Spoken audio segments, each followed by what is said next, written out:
Hili ni jambo la kusikitisha sana, na sijatarajia kama Wakenya wanaweza tumia ulemavu ama udhaifu wa mtu kwenda viral kutumia huo udhaifu. Ni jambo la kuumiza moyo. Hebu sikiza sauti ya huyu kijana.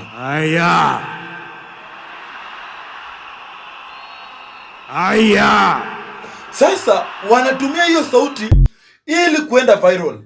Wengine wakifahamu ni makosa, wengine wakikosa kufahamu ni si makosa. Lakini kwa yote, jambo ambalo linanifurahisha ni kwamba wenye wametumia hii video wengi ni vijana wenye bado wanazaa.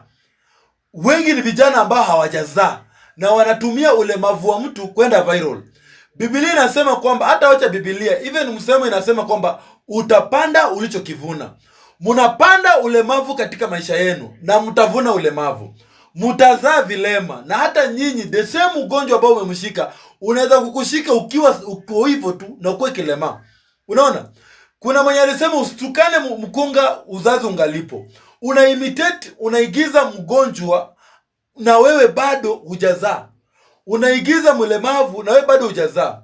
Mimi naomba wale ambao walifanya kwa kutokujua, Mungu awasamee, haya yasitendeke kwenu, na mfute hizo video kwa account zenu.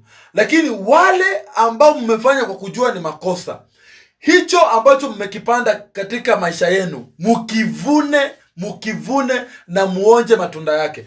That was not good. In fact, wale ambao wamefanya hii kitu, mimi siwahesabu kama Wakenya.